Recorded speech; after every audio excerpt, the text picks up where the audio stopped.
Great. Well, thank you all for coming this afternoon. My name is York Grow. I'm with Duncan Parnell, and Chris Breedlove is here as well.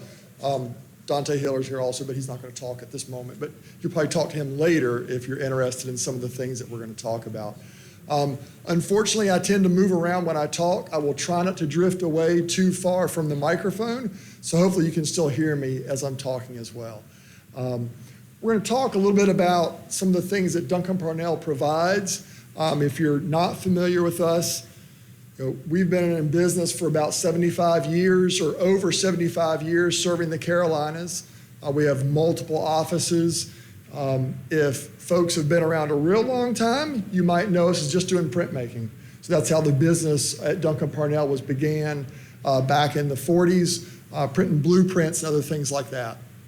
And then about 25 years ago, we entered into a relationship with Trimble Navigation, now just Trimble Incorporated, and their geospatial products. So things to go, get positions, GPS positions, make maps from those positions, software and things like that. And so we've continued on with that for the last 25 years or so. I've been doing this for about 23 years, about 12 or 14 years with Duncan Parnell, and then previous to that with a company up in Virginia. But Duncan Parnell serves our customer base from Maryland and Delaware all the way through Florida with Trimble geospatial products and some other manufacturers as well, which I'll talk about here in a few minutes. We're still doing the printing as well, primarily just here in the Carolinas, both just normal standard printing and plotting, but also wide scale building banners, construction wraps and things like that. So we're kind of in lots of different construction surveying type industries here in the state to provide lots of different products and services for lots of different applications. But then, whoops, went too far. There we go. One of the things that Trimble is typically known for is a handheld GPS unit. So that's often what the folks here are familiar with Trimble.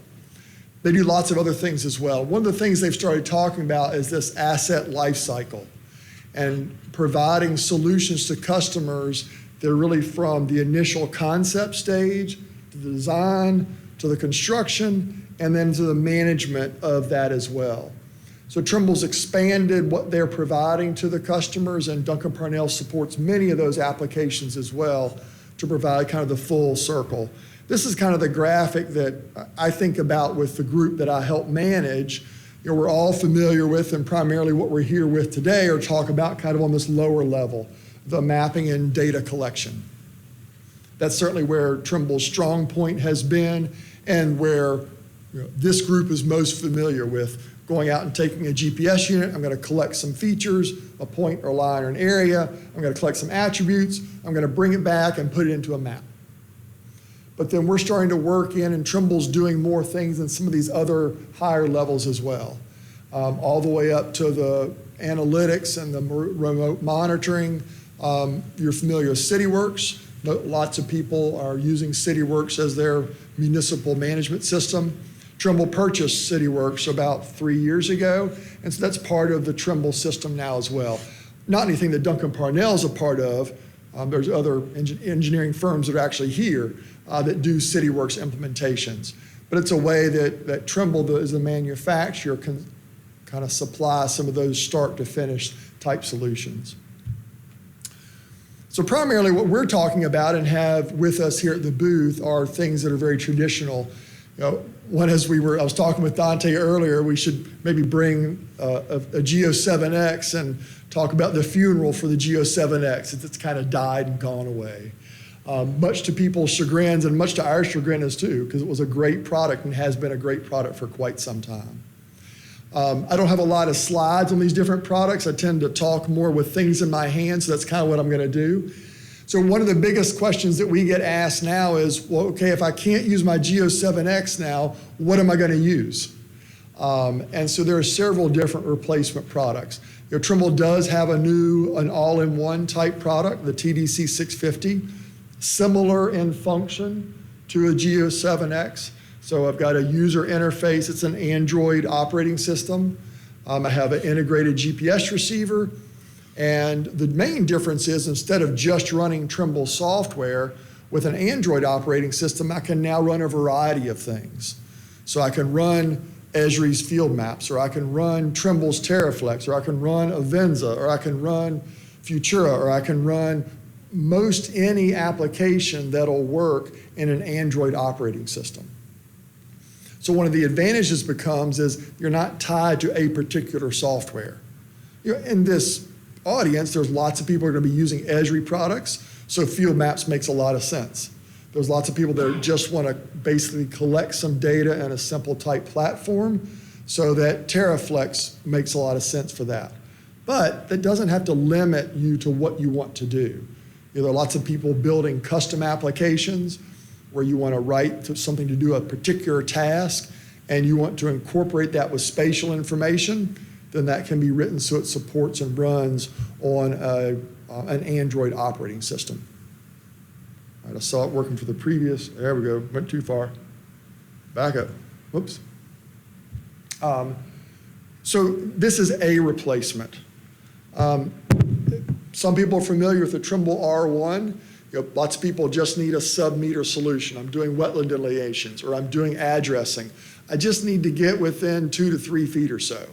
So for quite a long time, Trimble had an R1 product that was easy to use. It fit right on your pocket or on a belt, and then made a Bluetooth connection to your phone or your tablet to be able to give good, accurate positional information. Well, that product's gone away. Trimble wasn't able to replace that because of various reasons. We do have, what I just showed you, and another product I'm going to show you in a moment, the Trimble Catalyst is a replacement. But then what we've also done is started to distribute some products from a company called Juniper Systems. So Juniper is a company based in Corvallis, so it's here in the United States. They've been actually building field solutions in the environmental workspace for quite a long time. So we started working with their products as well. So if a customer comes up to us and says, well, I really like the R1, I like that form factor, I like the way I can use it, then we'll often start talking about the Juniper Geode as a very adequate and replacement type product.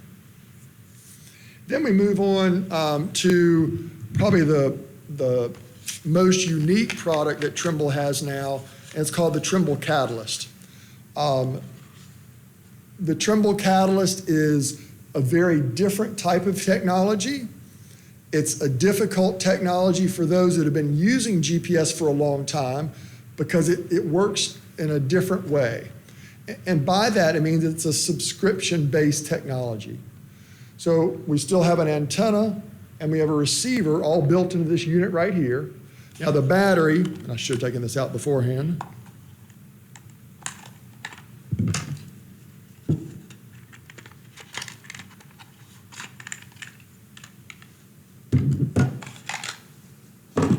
So when we say the Trimble Catalyst or the DA2, that's all it is just this little device right here. Now, make no mistake, it looks kind of small and, oh no, is it going to break? Well, it's got a 2-meter drop spec, so I can put it on top of a 2-meter rod and it can fall over on concrete and it's still going to work. The cable here is just for the battery. What Trimble did was try to make a product that can fit a multiple array of applications. The unit itself, so what I'm holding in my hand, costs $415. That's it.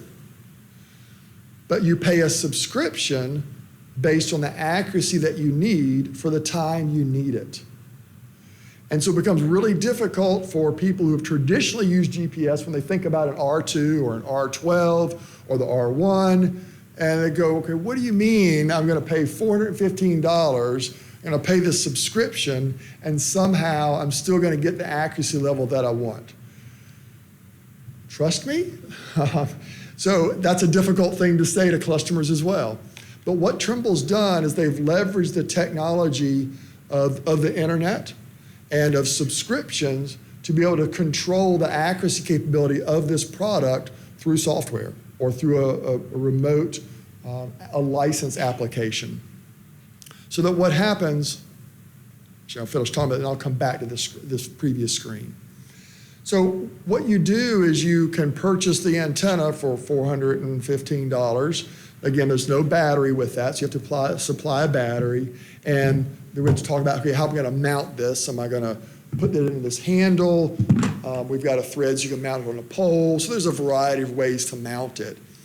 But then you pay for a use based on subscription. And so these are the different types of subscriptions that are available. It's based on accuracy. So if I'm doing wetland delineations, then I just pay $60 or pay, the dollars aren't there, but I pay $450 a year to get sub-meter, or I pay $50 a month. That way, okay, well, I've only got, my field season is from March through June. We'll just buy 3 months of that capability, and then when you're finished, just put it on the shelf until next year. What it's allowing people to do is be able to invest in GPS technology without a huge capital investment, or be able to put GPS in lots of people's hands when they don't use it all the time.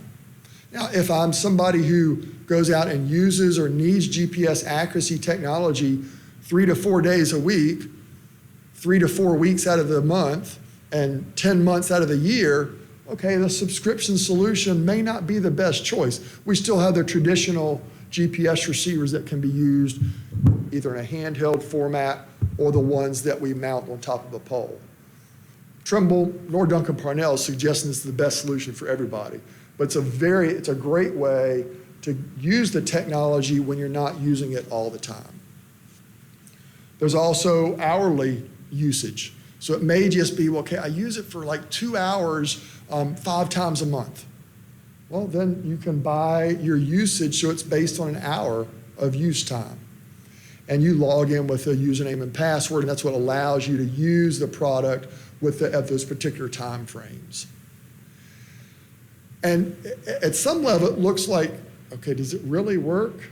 And my background is not in sales. I'm a forester and a wildlife biologist by academic training. I enjoy the sciences, and typically I don't believe things until I can go prove it to myself. So, the first thing I did with this when I got one to test a few years ago was I walked into the woods with this and a Trimble R2. And it performed just as well, or a little bit better, than the R2 under tree canopy, because it's a newer technology that's built in here. The Trimble's ProPoint technology. If you've used Trimble products before, you remember floodlight technology with the Geo7s. So ProPoint is the newest technology that helps the GNSS technology work well under constrained conditions around buildings, around trees, and things like that. So that ProPoint technology, which is also in our top-of-the-line survey receivers, is also built in this Catalyst type product as well. Performance has been very good for what we've seen for our different customers. And so it's been reliable. Convergence may be a little bit slower than a typical receiver, meaning that if I took a Trimble R2 or a Trimble R12, I might converge on a certain level of accuracy within about 20 seconds. Okay, this might take 45 seconds. So yes, it takes a little bit more time to converge maybe, but not appreciably at all. So this is the newest technology that Trimble has that is, again, allowing lots of different people to start using it or deploying it for more people in a particular organization. So it doesn't have to be just we've got the one person that does and GPSes everything for our organization. Well, now we can take this product and put it in lots of people's hands with not more investment than what I would have done in a single unit itself. So it allows lots of flexibility. It's able to work with a variety of softwares, meaning so it's going to work with field maps. It works with all the Trimble software, but it also replaces the location services in iOS and on Android. So any application you're using in those platforms will consume the position coming from this product. With Trimble's application called Trimble Mobile Manager, that's what manages the subscriptions, and then that application, there's no cost to that application, then it allows that position to overtake the location services to give you that high level of accuracy. This is probably the biggest hardware change that we've had. Let me go back to the hardware. I mentioned Juniper Systems and the Geode. Handheld applications as well. So in the past, Trimble had their own operating system. multiple years ago, they moved to a Windows Mobile operating system. Microsoft killed off the Windows Mobile application operating system, so we had to move to something else, kicking and screaming. We went to an Android operating system because Apple doesn't like to let their operating system out of their house, so we had to be an Android operating system. So we've looked at a couple and using a couple other manufacturers.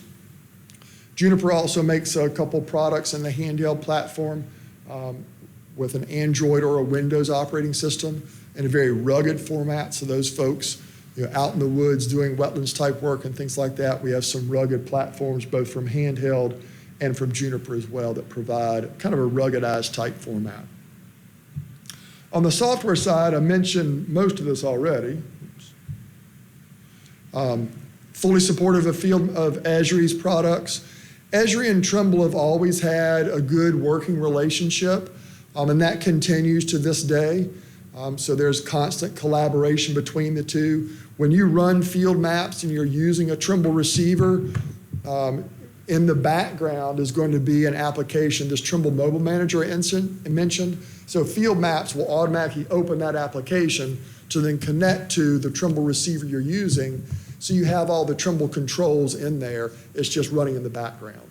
So it lets you use that Esri application with a fully supported in a Trimble operating system. Trimble's TerraFlex is the new TerraSync. We're slowly getting all of the uses that TerraSync had into TerraFlex. Most recently, if you've used TerraFlex at all, we have the ability now to put the position, the X, Y, and Z actually in the attribute data. That's kind of new. We're hopefully going to be expanding the export formats soon. I got a beta version of the ability to export to DWG. Traditionally, we've always done shapefile geodatabase, but maybe not in this audience, but invariably we have customers that want that CAD output because they're doing a lot of their design work in an AutoCAD type environment, so they need that output format. So we're going to be able to support DWG sometime later this year. So there will constantly be changes in TerraFlex to support those things as well. And one of my, the third or fourth slide, I mentioned those different tiered levels of things that Trimble's involved with. One of those is Trimble Unity. Trimble Unity is a software application that can tie in multiple types of purposes. It can be a work order management system. So you can do Unity work management, can help execute work orders. It fully supports an Esri backend, so I can tie into the Esri database that you may have, but I can create work orders to manage work crews in the field. Also connects to things to do what we call remote monitoring. I want to know, okay, what is the pressure on my water system out in this certain subdivision? Or I need to do sewer flow testing and monitor for sewer flows and CSO type events. Trimble Unity is a kind of fully compassed software in the field to manage a lot of that data and things. So that's another software we're working with to incorporate that different type of technology to move us into the full into management, not just asset collection. So that's kind of a brief overview of some of the geospatial products that we focus on here at this type of conference. We certainly have scanners and survey type GNSS receivers as well with a different part of Duncan Parnell. But another thing that we do, oops, sorry, went too far ahead. And I'll let Chris come up and introduce what he does. But one of the things Duncan Parnell's done over the years is try to continue to change with the environment that we're in and the technologies that are available and embrace some of those newer technologies. One of the things that's nice about our company is as we're expanding, it's also good to get good employees, especially we can steal them from your own customers. So Chris was a customer of ours before he came to work for us. So it's good to have Chris aboard, and I will let you take it from there. Thanks, York. And I guess we've got about 4 minutes, so this will be super fast. But I think when we put this talk together, we're trying to talk about, obviously mobile could be mobile phone, right? But it could also be, if you were in the SLAM talk right before this, it could be that type of indoor mapping technology. But what I mostly deal with is driving really fast down the road, 6 to 8 miles an hour, and let's get as many points as we possibly can. So that could be mobile mapping in that sense. I've got a definition on the screen for you. But for the section titled this reality capture could be anything, right? I could take a picture of you all right now with my phone. That's reality capture. So I think for GIS professionals, it's all about how do you combine all these disparate data sets and make something usable out of it, right? 10 million points or a billion points of a whole city, whatever, that's really cool and all, but where's the intelligence in that? So I'm gonna have to go like at light speed here, but come talk to us at the booth. We can talk about different aspects of reality capture. But these are all different screenshots of ways you can mount a vehicular system, right? Could be off-road on your ATV. Could be on a boat to do the port infrastructure. Could certainly be on a truck or a train. So that's kind of a whole subset of reality capture, would be kind of at speed on a vehicle. And then other applications include the SLAM. You got the Navis VLX on there. You got your GeoSLAM. You've got obviously UAV-mounted photogrammetry, LiDAR, combined payloads. You've got Guido cards to do rail alignment. So all these things are under the umbrella of mobile mapping. And of course, you combine that with your actual handheld GPS to enrich that with attributes, right? It's all about the total ecosystem. You can extract all kinds of amazing features. Maybe I'll get there, probably not run out of time. But at some point, the human expert, York mentioned, I came from a tree company, so we can scan trees from airborne LiDAR, but not yet, the AI doesn't know what that tree is. What does it need? What's the risk assessment, right? So it's about combining all these different technologies and then sharing that, as I think the previous presenter mentioned, Jamie from GPI, serving that up to your non-expert users, to your board members if you're in municipal government, so on and so forth. So just a couple of use cases. I won't really read through any of these, but digital twins, that's kind of the name of the game, right? And something I've been learning in this space, digital twin could be that every single doorknob, fire hydrant exit sign is actually attributed out, and that's probably the extreme version of the metaverse as we heard about. But for some folks, it's just imagery. It's just your own street view imagery collected every quarter, for example. Everything in between, certainly airborne. So I think there's just a small sample of the types of use cases one might undertake. And again, you're combining all different disciplines of mapping different features. And then I'll land on this for just a second and try to rush through this, but within the vehicular mounted space, we have three main products from Trimble. And the one I find most interesting, perhaps for the GIS cohort, not that you might not want to invest in a survey grade MX9, the bottom one on the screen, and get about 4 million points a second close to it, drive at highway speed, hit distribution lines. That's wonderful, we can talk about that. But the MX7 is that very first product on the top of the slide. That's just a oblique camera, right? Think of Street View for yourself.